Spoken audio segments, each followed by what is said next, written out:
Morning, everyone. Welcome to Getting Back to Zero. This is obviously a special day, being 9/11. Want to say thank you to anyone that was involved with that. Obviously, a very tough day. I kind of debated about doing a show this morning because this is a day when a lot of reflection, but this is a hard day. But I thought, you know what, sobriety is hard. And these are examples of things that we have to face. And so many times in my life, I faced any kind of tough times with alcohol, and I did not learn how to cope with things properly.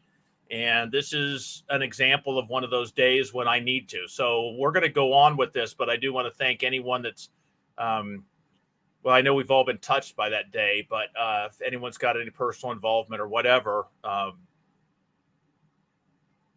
we're glad you're here. So anyways, with that being said, welcome. My name is Jeff, and I am calling or talking to you from under the porch in an old coal room, which is where my wife made me shove all my personal belongings that obviously, as you can tell behind me, should be all over the walls of a family room, which she doesn't understand, but we're still working on that one. But I'm thrilled. I've been trying to get Kate to join us for a while. We finally worked out where she had a free couple of minutes. So I'm thrilled to bring in Kate V. Kate, where are you? I don't even know where you live. You're on the West Coast, aren't you? Yeah. So I'm Kate. I'm in Olympia, Washington. Yeah, and I'm in my cloffice, which is where my husband asked me to shove all of my fashion items, my hats, my jewelry, my perfume, my clothing. And so I call it a cloffice because it's a closet and an office. And it's my little space. This is where I go to meetings. This is where I do everything. It's obviously quite dull compared to what, my junk fist. I don't know what you would call it, but all the things this should be in the entryway to any house. I believe. Oh, goodness. See, I don't like that look. I see that look all the time. In fact, I'm going to switch you over there because that's welcome. I'm glad you're here. Tell me, what are you doing for starters on a day like 9/11? This is a tough one, but I just felt we gotta live and we gotta face this stuff. So what do you got planned today? Yeah, so I'm going to scoot. There we go. Get more in the picture here.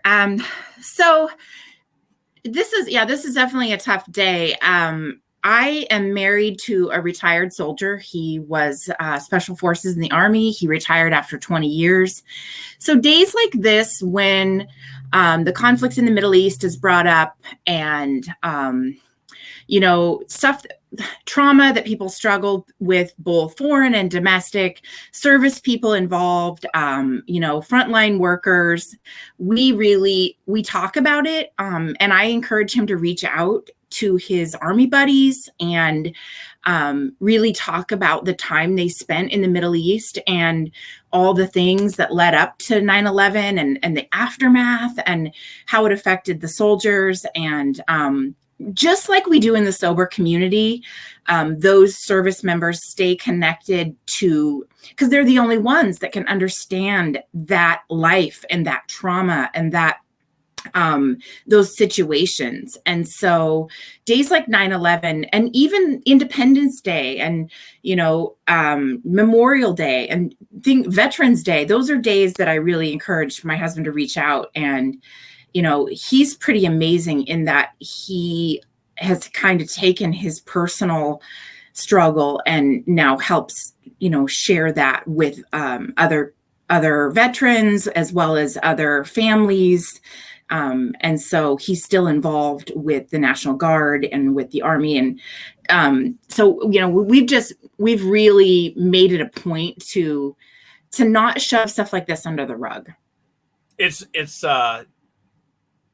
really interesting what you said, because talking to other people from the military, because they understand, and I always use the term they get it, and it was sobriety, and it's talking to someone like yourself about what I've gone through or what I go through. My wife doesn't get it. She doesn't. I love her to death. She doesn't have a drinking problem. She doesn't get this. My best friend, two of my best friends, don't have drinking problems. I can't talk to them. I mean, I do, but they don't get it. And where I really deal with when I'm struggling or someone else, it's talking with someone else who gets it, is where the healing occurs. And that's interesting you say that about the military, because I'm sure it's the same way. Absolutely. Absolutely. In fact, one of the things we bonded over when we first met was, I'm a 20-year nurse, and he was sort of a tenured soldier. And we bonded over the fact that we've lived through things that most people shouldn't see, and they don't want to hear about it, and they don't want to know about it. And we go home and we go on with our lives, and we sort of internalize all those things. And so, and also from that, we both have a pretty gnarly sense of humor, right? As ways to cope. Right. He didn't ever go down a rabbit hole with substance use. And so that part of it was hard for him to understand as well. You're jumping so far ahead of the gun. You're already at minute 53 of what I wanted to cover, but I am going to jump into this because you're talking about dealing with issues, and I'm big into exploring trauma. I'm really learning more about it and understanding that I had things that were not front page news trauma issues in my life that I didn't even consider trauma. But now, as I redefine and understand what trauma is, things in my life that really I learned to cope with them, or I coped with them with incorrect methods, which was alcohol, which all it did is bury them down until the alcohol went away, and then the problem's right back. Now we add on all what I did yesterday because I drank all day over those issues. Now we compound it. Do you deal with that? Is that encouraged with him? Is that something he's learned as far as that dealing with that trauma and getting that out and communicating it out? Yeah, well, we got to a place where we realized that we both needed to seek out help in different areas. And he ended up seeing a counselor who was also a veteran and who understood complex PTSD, especially related to being in the service. And I sought out a nurse practitioner who understood what it's like to endure stress and trauma from the nursing world, and who was also an addiction specialist. So we had to kind of go our different ways.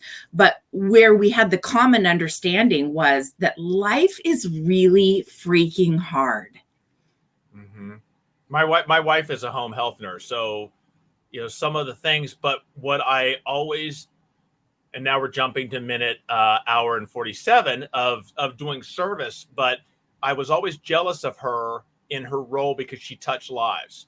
And she actually, what I sell is a tangible, boring hardware items for cranes that no one calls me at night and says, we were sitting around the family. We just want to thank you for that crane rope you sold Dad today. That meant the world to us. I don't get that kind of thing. So she gets this with helping people through hospice issues, through dealing with tragedy. And I'm always been so jealous of her. And I'm getting a little bit of that reward now working with other people that are struggling with substance abuse. Mm-hmm. And I love it.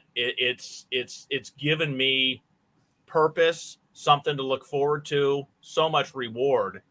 Yeah. And yeah. Well, let's get back to minute 1. And what happened to you? What the hell happened to you to get you on a sobriety support meeting on a Saturday morning? I love it. What the hell happened to you? Yeah, exactly. What's wrong with you? What's your problem that you're, Gee, Jeff, how much time do you have? Yeah, exactly. Let me grab my book here. Yeah, get a snack and settle in. Settle in. Yeah. So my sobriety date is 2/10/18. So I'm a little over 3.5 years. I always emphasize the half because that counts. That's a big deal. Every day counts. And I didn't drink in high school. I didn't drink in college. I became a registered nurse at like 22. I had got married. I bought my first house. I was, like Overachievers Anonymous should have been my first group, struggling perfectionist. So trying to really grow up fast and do all the things and be all the things and have the husband in the house and the perfect cars and the career. And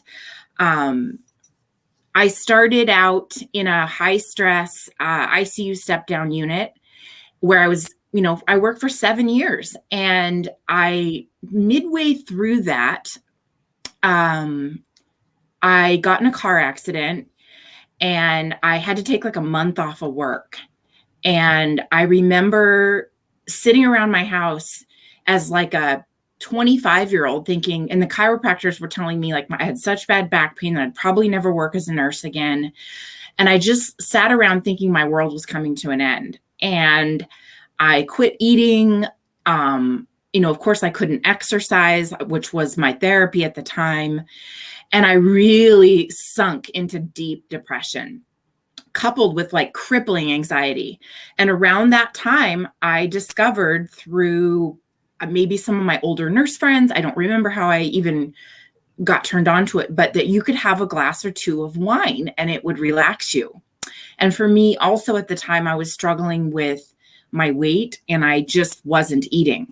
So I realized that I could have a glass of wine and it would prompt sort of an appetite. So around that time, I would drink a glass of wine or two, like almost experimentally, because I just didn't drink.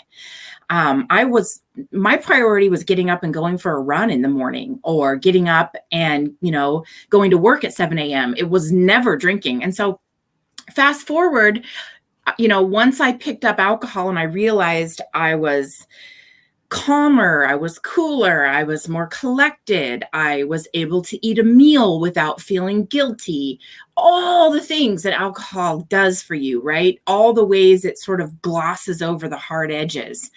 I got through that time in my mid-20s, but I also started drinking socially. And, I really, really bought in hard to the alcohol's glamorous. If you want to be an adult, you have a glass of wine and, you just look so grown up and fantastic. And I really bought into like that a glass of wine would like give me a sense of sophistication. And I just bought into that so hard.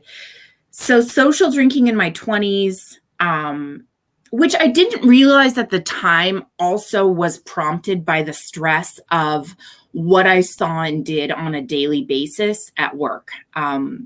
I ended up switching to night shift, and where, night shift nurses work really pretty autonomously because you don't want to call a doctor at 2 a.m. if you don't have to. So you really think on your toes, you make a lot of your own decisions, you bounce ideas off of each other.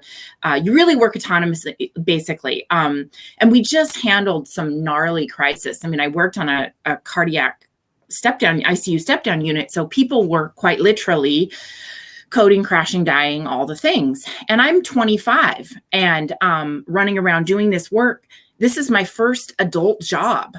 I was adulting and learning like mega trauma all in one, and not realizing at the time that I also might have been self-soothing a little bit. So fast forward into my 30s, and I am a party girl. I'm drinking heavily.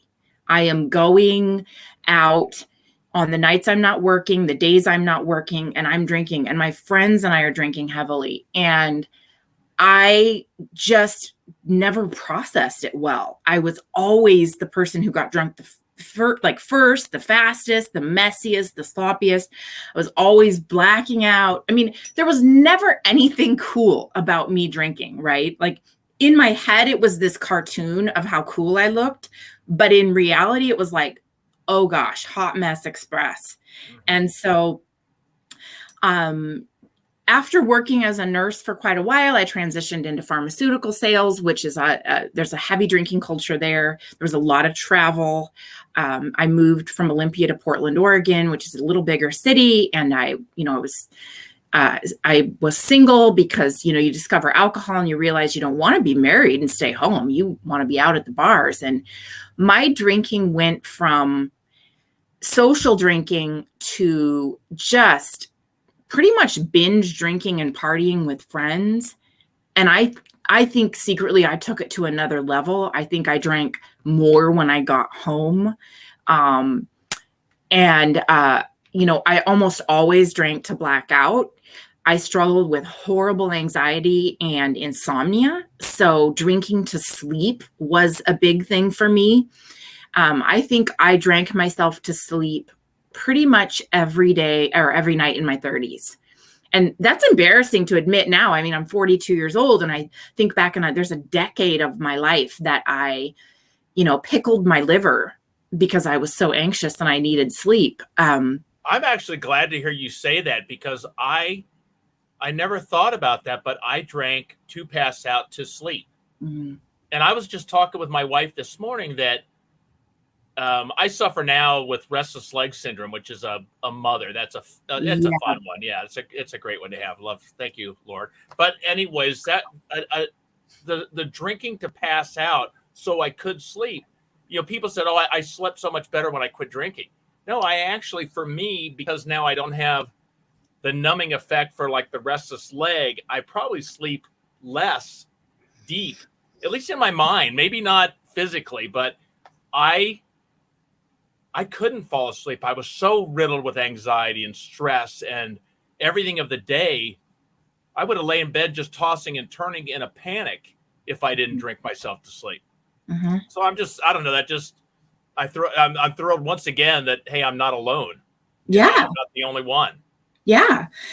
Well, and it's embarrassing, but also really interesting that even as a nurse, I didn't put the two together, that maybe I was self-medicating really bad anxiety. And that the insomnia was also a part of that anxiety. Mm-hmm. And I had tried every sleep aid on the block. I mean, you name it, I tried it. I could take like 3 Ambien and still not fall asleep. I mean, I was a machine, but wine did the trick. And so at first, right? Everything at first. And so in my 30s, I really hit the wine hard. And most of it, I was single. I mean, I was always dating, but I didn't remarry. And so, oh my God, I don't want to go into a big, massive drunkalog, but I wore every black dress in my closet. I was at every party, every event. I was doing the walk of shame so many times. And it started to affect my work. It started to affect my day life. And at the time in my 30s, I was in pharmaceutical sales doing sort of nurse education work. So I wasn't doing bedside care. So I had a more flexible schedule. I could get up and kind of customize my schedule, go see my doctors when I needed to, travel when I needed to. But I just took that and ran with it. And I would get up late and, really put in about 20% of, the productivity level that I was capable of, because I just was so hungover all the time. And I specifically remember this time where I realized alcohol started affecting me physically the next day, to the point where I was experiencing some withdrawal. I had woken up really shaky, like real jittery. And I didn't associate it with like alcohol withdrawal. I just thought I was nervous or something. Again, like a nurse, and we don't know these things, right?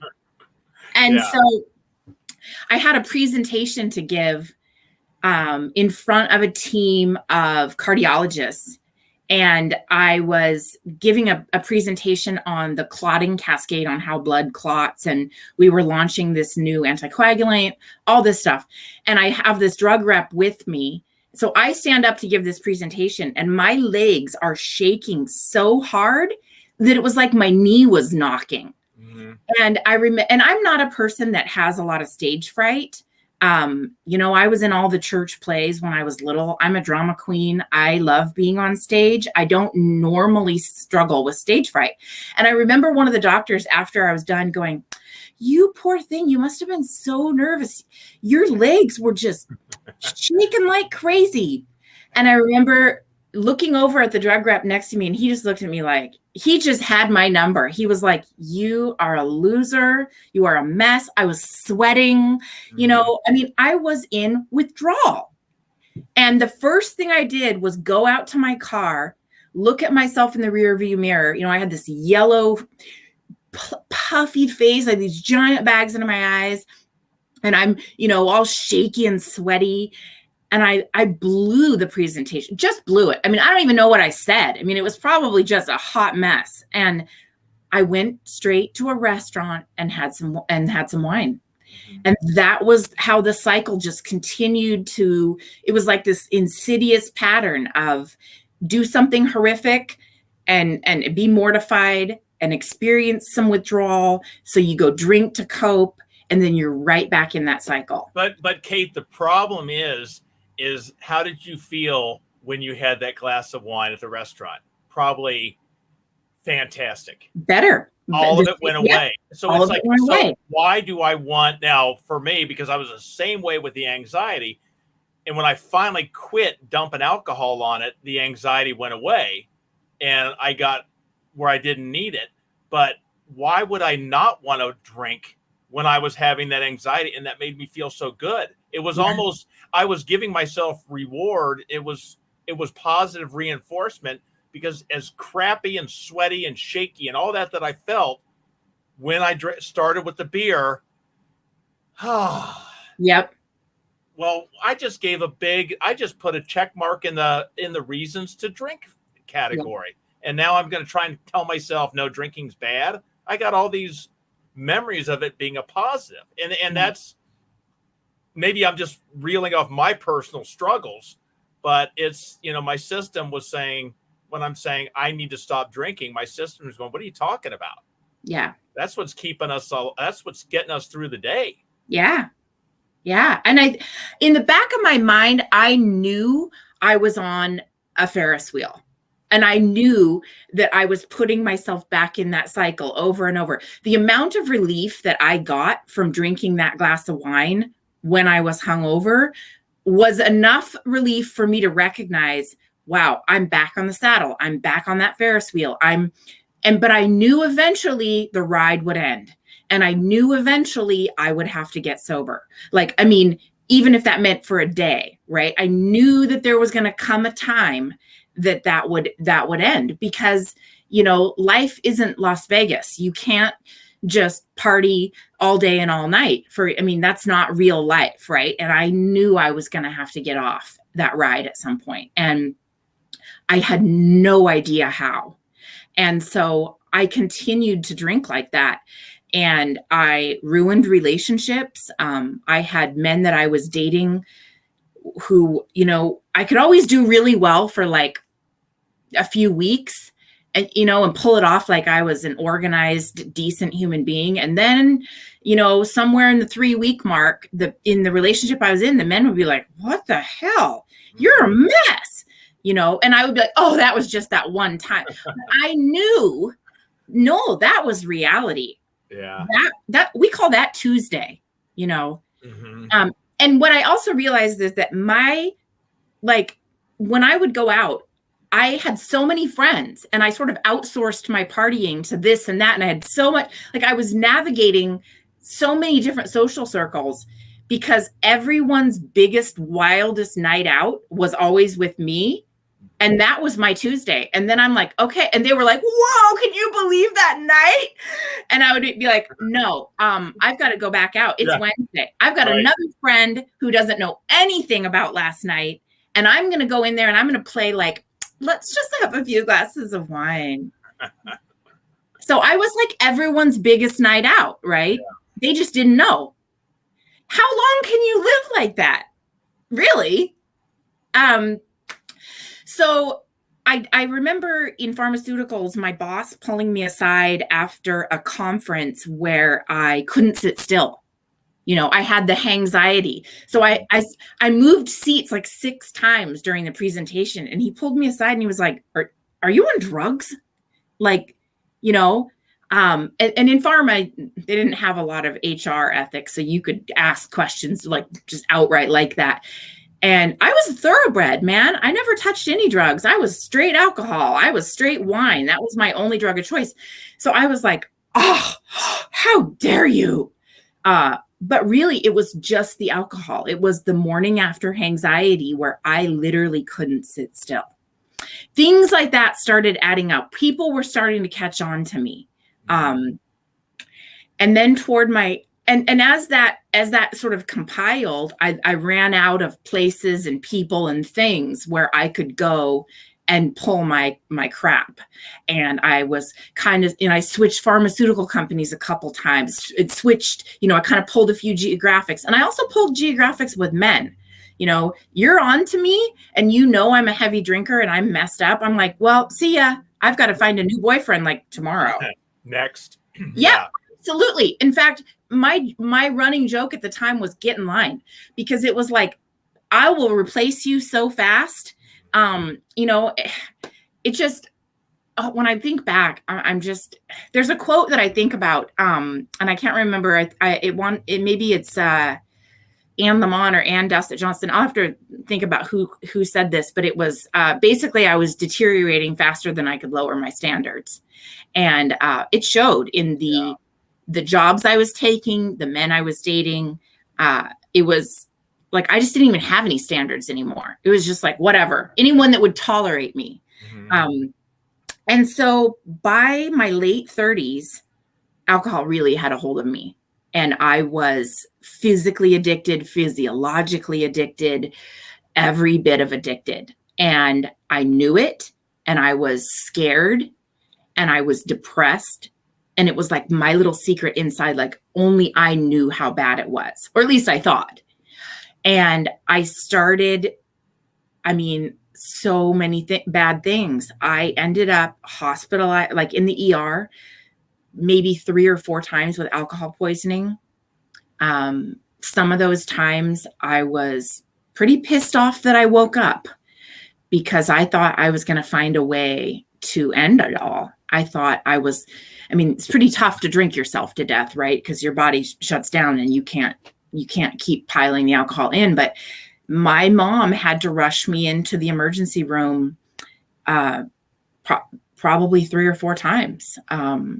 I was at my apartment laying by the pool, day drinking, and woke up in a hospital bed.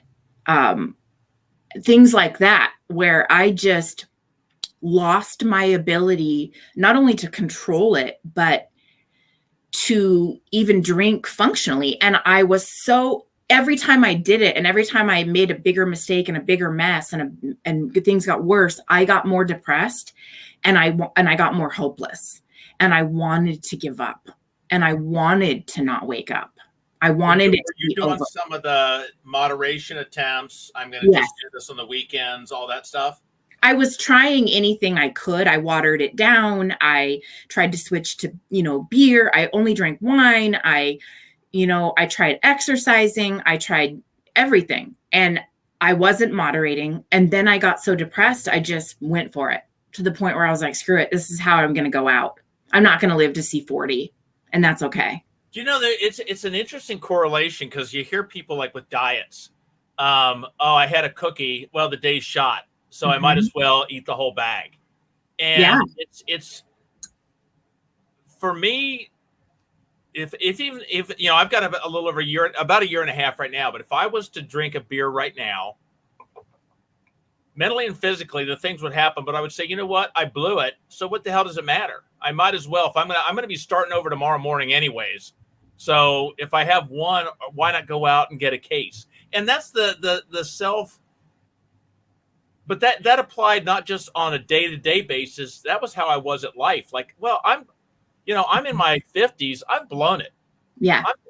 I missed the boat. I drank past it. Mm-hmm. What does it matter now? My kids are out of the house, so I'll just ruin my marriage, and I'll end up, doing some menial job. I'll just keep. Like you said, I actually had visions of, you know what? If I lose this job, I could do this. and I see a sign at I could get by. I could get an apartment and afford that if I take that job or that, I was always almost planning. Yeah. On I didn't plan the next step up of where I could go. I was planning the wrong direction because that's where I thought I was headed. I think that's how powerless I felt. I felt like it had me. It just had me. It had me in its grips, and I felt like I was stuck. And I've told my story in its entirety. And I remember someone commenting, "Gosh, I kept waiting for that to be your bottom, and then you just kept going, right?" And that's I'm the best. I'm the best. Do I win? It's all about winning. I want to win. Yeah. And so, because it was like I went to the hospital with alcohol poisoning, not once, not twice, not 3 times, not 4 times. You know what I mean? Finally, in 2014, I got a DUI. I was speeding. I got pulled over at like 2 a.m. And it was my first DUI. It was, I can't even remember, but it was a high blow DUI because I blew like a 0.2 something. And I remember talking to my family about it, and they were like just appalled because nobody in my family had ever gotten into any kind of trouble. And they really wanted me to quit drinking. And they even kind of staged like a family intervention. Which we now know today doesn't really work, but they all sat around and, sat in a room together, and you have a drinking problem, you have a DUI. And I just laughed it off. Like, I was like, screw you guys. So many people have a DUI. It doesn't make you an alcoholic. It's not a big deal. But in my head, I knew I was going down a path I just couldn't. I think there was that voice in my head of planning my alternative lifestyle on Skid Row, right? Because it was like, well, fine, I'll just go live in a trap house somewhere. And I did. I saw. We like to boat, and I would see boats that are tied up in the river year round, and I thought I could do that. Yeah. All I got to worry about is not falling over the side because then but so be it. Isn't that sad that it feels so powerless, and it's such a strong hold on you mentally and physically that you daydream about being a hobo so that you can continue, I was like, I'll just be homeless and, yeah. What? I was anticipating further. I'm writing this down because I just love what you're saying. I'm writing anticipating further failure. Yeah. That's what my life was. I was, this is what it is. I'm never going to be that person I dreamt of at one point. So let's prepare for when I lose everything. I want to make sure I should put some spare clothes in the truck right now so that, at least I'll have something to change into. And, that rest stop on I-75 heading up north, they've got some nice, and that truck stop has showers. Corn dogs. There. Yeah, I love exactly. corn dogs. Yeah, I'm good. Yeah, exactly. See? It's going to be fine. I know. I know.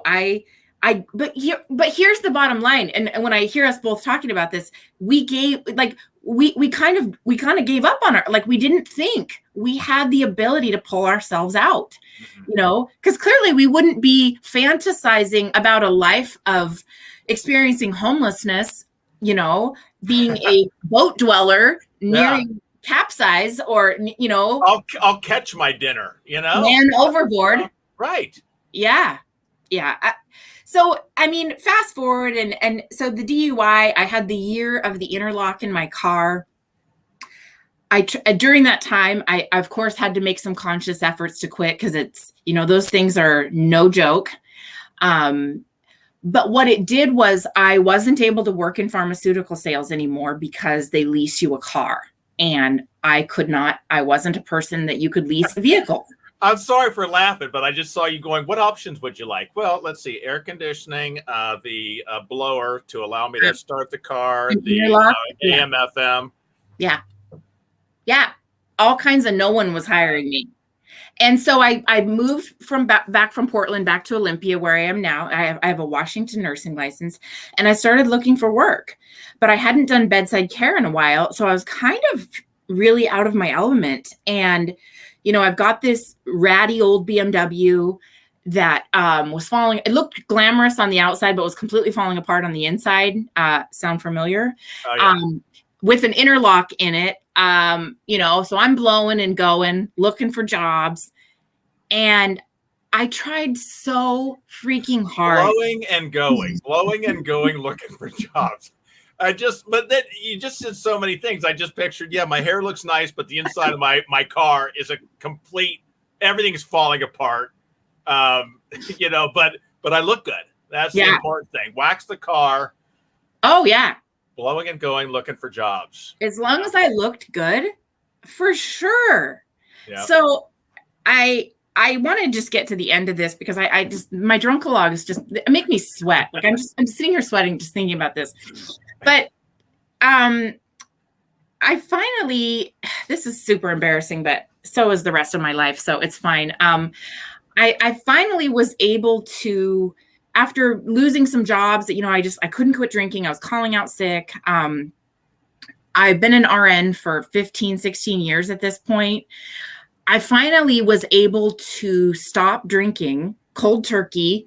And one of my nurse friends told me, well, you know what you should do is you should try to smoke pot instead. Like it's legal in Washington. It's really chill. You don't have a hangover. It's not addictive, you know, all the things. So for 6 months, I was able to go cold turkey off of alcohol, but I couldn't sleep and I was still an anxious mess. So I took up pot smoking at the age of like 37. First time use, never tried it. And I was working in home health. By the way, that's the hardest job ever. I lasted 6 months. I don't even know how nurses do that job. And I got in a car accident in the field. I was on my way to see a patient and someone rear-ended me. And my boss was like, okay, no big deal. We just have to do an incident report. So you'll just need to give a UA or a urine sample for the incident report. And I was like, oh, I'm going to test positive for marijuana. And I was so paranoid because nurses aren't supposed to smoke marijuana. It's not federally legal, for first responders, firefighters, we're not allowed to smoke marijuana.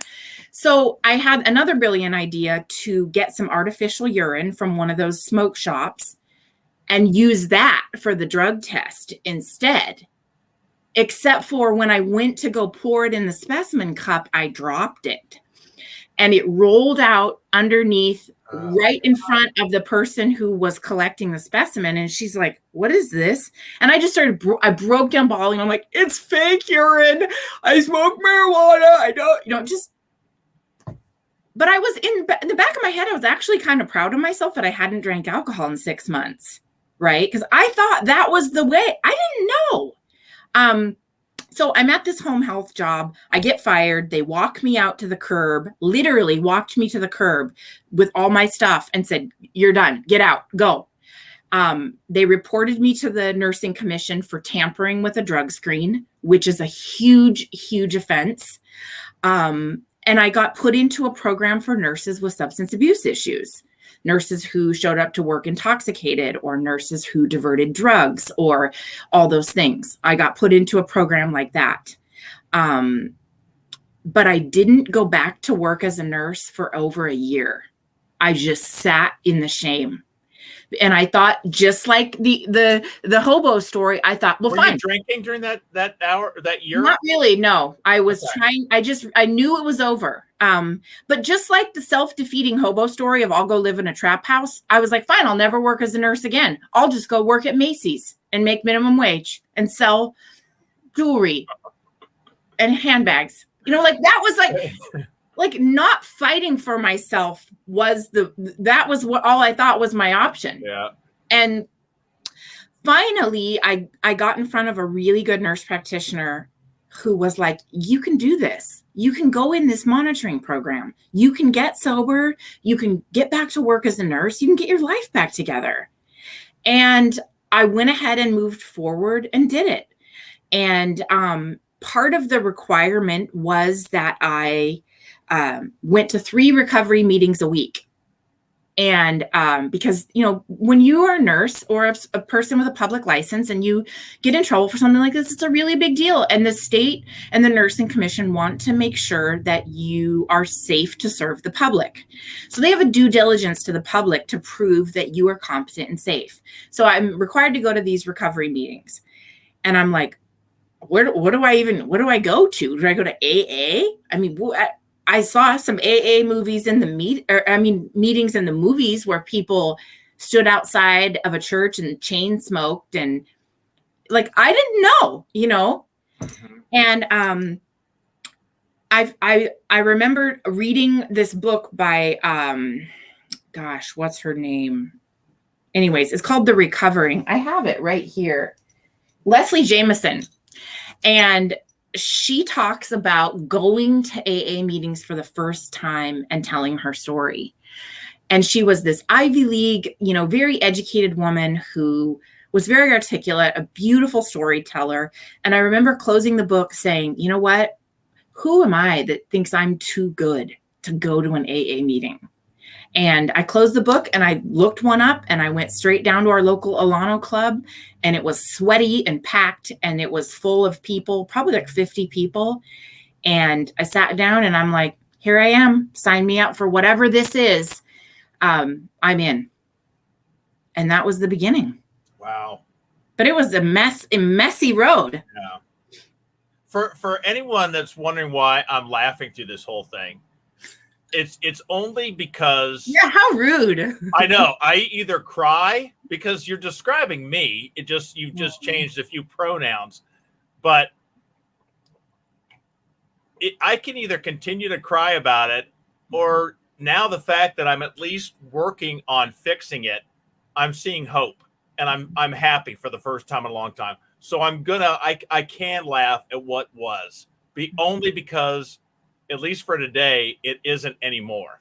Yeah. And that's why, so I'm not laughing at the situation. The situations are horrible, but you put a hysterical twist on it. But when you can get past your tears, it is pretty comical, the insanity of what, when I'm not looking at the one ads for pay increases. I was looking at them of where, I could go. And it's so, this is hysterical. The other day I went by, it was some delivery service. I swear to God, I think this was actually yesterday. It was a place that just had vans that did delivery of, it might've been medical supplies. I don't know, but it had help wanted signs out front. And I thought, I could do that if I lose everything, because you can't no one can hire anyone right now. So, as a 57-year-old, I got a clean record. I could do that. And and I'm sure they've got a back room somewhere, it's just, but that's the mental, that's where I've been for so long. So it's like, well, at least I got that in my back pocket. And it's a little bit of a, hey, everything's going to be okay. Cause I could, at least I'll have that. And maybe on the weekends, they'll let me drive that van home, to get back and forth, or, live in it. Who knows? Down by the river. Down by the river in a van. But yeah, it's just crazy. But that's I wouldn't be smiling if there wasn't a happy ending, and a light at the end of the tunnel, and a door out of what I was in. And that's why I'm happy, because I'm thrilled, because I didn't realize that door was there, and I'm finally seeing it. So anyways, so what are you doing today? I know you have, I had seen you on Instagram, and I got a couple links, but I don't know anything. What are you doing these days you got sober? What's keeping you sober today? Yeah. So, when we were talking about insanity and the places this takes us, I flashed on something I forgot to mention. Right before,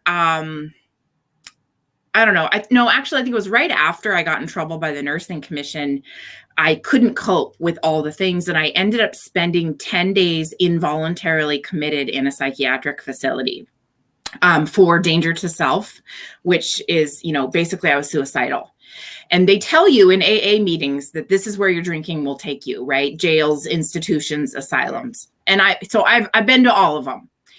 And so when I got out of those 10 days in the hospital, it was in the back of my mind that I could possibly work in an environment like that. So when I finally got back to work, I got my first nursing job back as a nurse after about a year working as a psych nurse in a inpatient psychiatric recovery center for people in crisis. And I worked my way up into a leadership position, which I'm in now. But granted, I've been sober for 3.5 years, so I've had some time to kind of rebuild my life. But in a way, every bit of my awful story funneled me into the path that I'm in now, because I work in behavioral health, and I hire other nurses, I train other nurses, and I live and breathe that type of work. And I'm really passionate about it because it's a psychiatric facility, but probably 99% of our clients are struggling with substance use disorder of some kind, whether it be drugs, alcohol, whatever. And it wasn't until I got into that type of work that I realized how much my own insomnia and anxiety and my own mental health issues contributed to my drinking. So in a way, my story has come really full circle. And that's why I can laugh and I can be so grateful and I can talk about these things, because I've really had a miraculous shift in the way that things have turned out for me. I wouldn't wish this road on anyone because it was brutal and I didn't think I was going to make it to the other side. But today I work in a leadership position in behavioral health, and I stay super connected to the sober community. I did AA for about 2 years, and I worked the steps. I got a sponsor. I remember, bless her heart, my sponsor spent so much time with me. She's also a nurse. And we would walk this lake in Olympia, lap after lap after lap, where I was just, lamenting and telling her all of my stories as we're walking. And 2 years of this, and meeting me for coffee, and she would sit with me for hours, and she helped me go through all the steps and helped me make all the amends. And for every story and every shameful thing I did, she had another story, and she met all of it with so much grace. And we found humor, in our stories. And it saved my life. I don't go to AA as much anymore, but I will absolutely say having the resource to walk into free meetings anywhere at any time absolutely saved my life, because you are instantly surrounded by a community of people who get it, and they will take you as you are. It's very much come as you are. And so I did AA until the pandemic hit.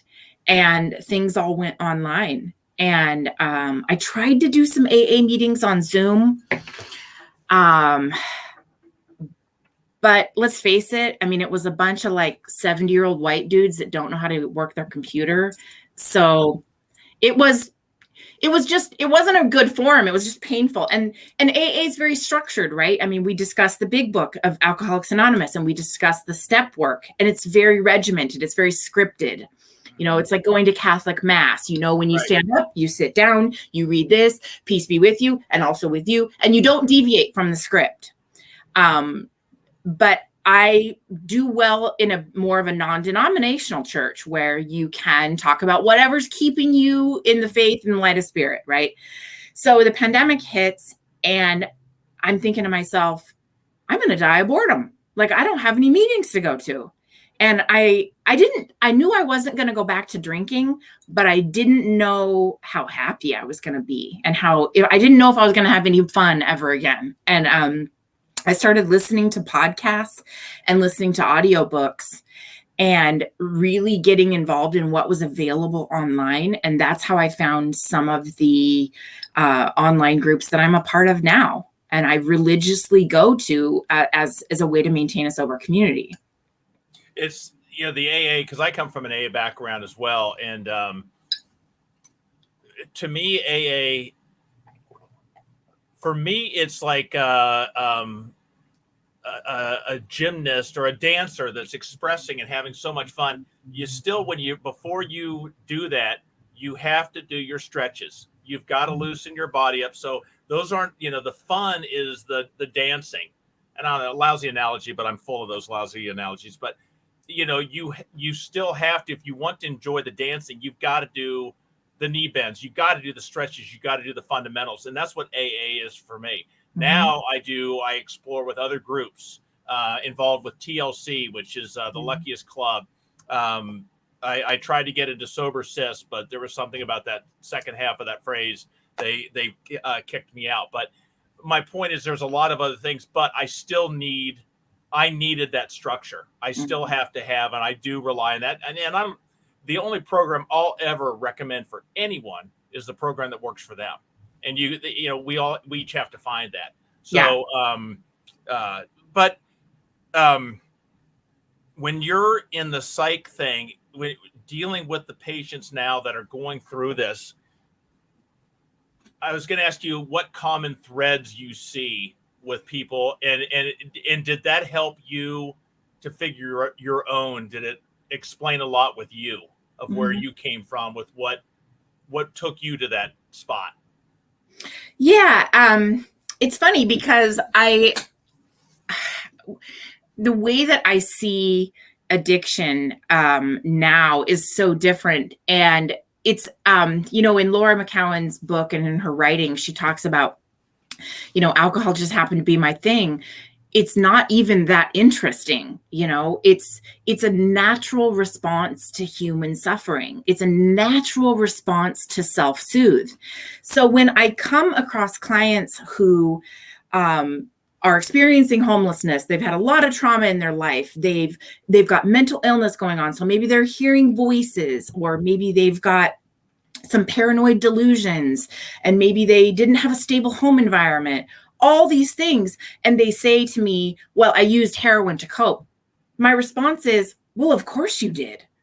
When people say, well, I shot up this or that, or I snorted, or I drank, I'm like, of course you did. It's a natural human response to suffering. So I don't give it the power that I used to. Like, I don't think it's that special. What I do think is it's very normal for people to self-soothe. And unfortunately, some of us just go down a little bit more of a troubled path. But I think that I also have really learned to meet people where they are in the type of work that I do, because my best outcome for someone isn't necessarily going to be what they see their future as. So I have to be able to, meet people where they are in their journey. And if that looks like harm reduction, then that's where I meet them. And even in my personal life, when I help talk with other women, if you cannot stop drinking, but it helps you to smoke a little marijuana, that's harm reduction. That's okay. If you cannot stop using heroin, but you have to drink a glass of wine, I mean, that's a level, for me, I don't have hard guidelines anymore as to what's right and what's wrong, because I realize how different everyone's path is. And I really see a lot of people's internal suffering and big T trauma and little t trauma. And we all just have this natural instinct to self-soothe. People describe using heroin as a warm hug. I'm not a person who struggled with heroin use, so I don't know, but I know what it's like to self-soothe. And so I get it. And so in that sense, I can understand basically anyone, because I know what it's like to hurt and to struggle. I'm going to click on a couple of, I put some of your links. I'm going to run some of these across the bottom of how they can find it. I want to hear about your online magazine that you mentioned, the Sober Curator. But I first wanted to ask you, how, now that alcohol is out of your life, how do you soothe today? Because the need to cope the need to soothe doesn't go away. I've taken alcohol out of my life, but the guy's still cutting me off in traffic. I still have a fight with a family member or my wife. I still have tragedy. I still have loss. I still have pain. That doesn't go away. Yeah. But I took away the alcohol, and now I'm having to face the same things without the alcohol. So how do you cope and soothe these days without it? Yeah. So a big thing for me, probably the biggest thing, is community, connecting with other people, talking about it. Humor is absolutely huge for me. Sitting here processing this kind of stuff with you and we're laughing about it. Those are coping mechanisms for me. And I stay super, super connected. I joined Laura McCowan's The Luckiest Club. And through that, I learned about Emily Lynn Paulson, who started the Sober Mom Squad. She also wrote the book Highlight Real Recovery. And I joined the Sober Mom Squad as well as the Luckiest Club. And I started going to those meetings because I'm a stepmom. And then I started offering to volunteer and host those meetings. So now whenever a host can't do it, I sub in. I just did one a couple days ago. I'll jump in, I'll read something, I'll tell a piece of my story, and I'll hold space for other people to share. So that is my service work. And I stay really connected because anything that I'm going through, I know that someone else has also gone through.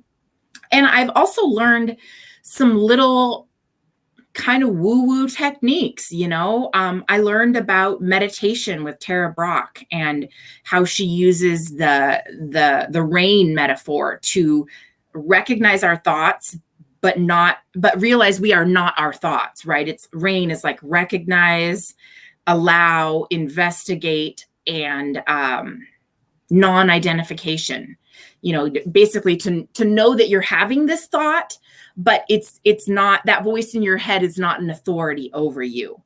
And just all these little tips and tricks I've learned throughout my journey. And I've, like I said, humor and connection are big for me. And I recently started as a creative outlet. I joined up with the team that put together the Sober Curator, which is an online lifestyle magazine all about sobriety. So NA beers and art and poetry and pop culture. And I'll be doing a column on fashion called Walk Your Talk. Do you need any help with that, advice or anything? I really like your shirt. I think you could pop the collar a little. You know what? Oh, wait, you talking the button or that? This is, talking this? There you go. There you go. Yeah. Yeah, me and fashion sense. No, I feel like a goober when I do that. I know I just accept it. I've given up on I look in the low ads, not the high ads for advertisement. I look at what anyways, go on. So it's staying connected and humor and friendships and all of it, really. I mean, it's just this big combination of things that I keep in my toolbox. And that's a cliche term, but that's kind of how it is. What is if someone that's watching this and says, which I'm sure there's going to be people that say, wow, I like the smile, I like what I'm hearing, I want to do this. What's your advice to get through that first week, those first few days? Oh my gosh. Says, you know what, today's the day, I'm going to do this. How do I not drink tonight or this weekend? I think for me, at least, the only way I survived was connection, was staying connected, even if it meant going from meeting to meeting to meeting and sleeping a little bit and then going to another meeting, getting on the phone or spending time with a person in recovery and staying. In the beginning, I stayed 100% connected 100% of the time. My sponsor had me do the 90 meetings in 90 days. And there's a reason for that. And that is so that you stay in the game and you stay connected because, we all have that monkey mind and we all have that squirrel and, we'll want to go back because we've built up, a physical addiction to this stuff. And it's part of our lifestyle and our patterns and it's freaking everywhere. So that staying connected for me was 100% the name of the game. We went to a football game last weekend, and it was just walking around, all these flashback memories that pop into my head, seeing even people I knew drinking beer. Yeah. And that thought does pop in your mind, but I'm getting it's a quick, it goes away a lot quicker, but I'm able to use the tools out of my toolbox. One is being able to truly accept what will happen if I was to drink at that game. And we went, and my mind wants to just give me the happy, joyous thought of, hey, wouldn't that be fun? Wouldn't that be fun? I got to dig a little bit for the negatives, but when and it's like, oh yeah, the drive home, I would be stopping. Oh, I would be, and the DUI that could happen, the panic I'm going to have, all those things. Then when I get home, my wife's going to say, let's go out for so-and-so. And I'm like, are you kidding me? I'm half in the bag and I want to drink more by myself and all the negatives. So the tools are much quicker to come out and utilize. Plus, like you said, the connection. I don't do it as much, but if I was going to go to a game newer in sobriety, I would have called my buddy Kate and said, hey, Kate, I'm going to go to the game. I'm going to call you afterwards just to tell you how it went. And if you don't hear from me, call me. Just creating a reason that maybe it's a fleeting thing, but maybe at that moment when I'm at the game and I'm looking at the beer, I'm going, oh, wait a minute, Kate's going to come over. I told her to come over and check on me afterwards. Damn it.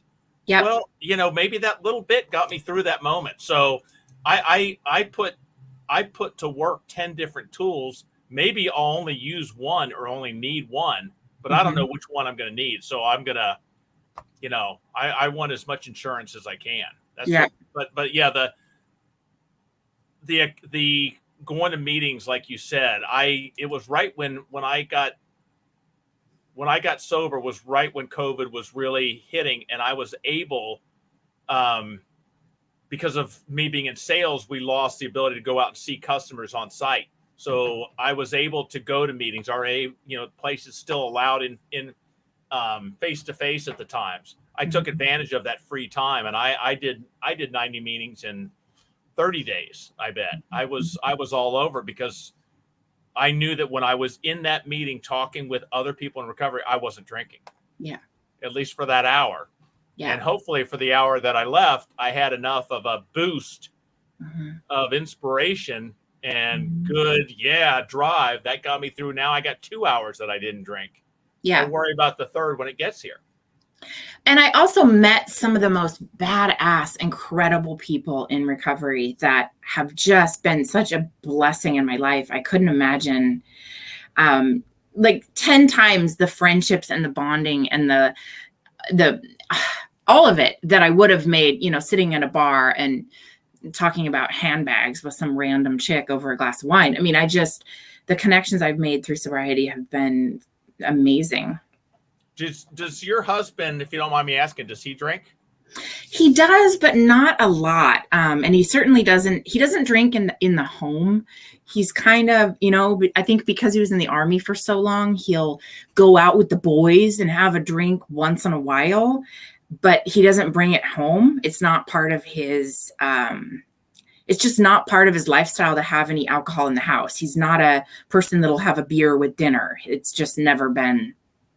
And so I got fortunate in that sense because I don't have to deal with it in our home.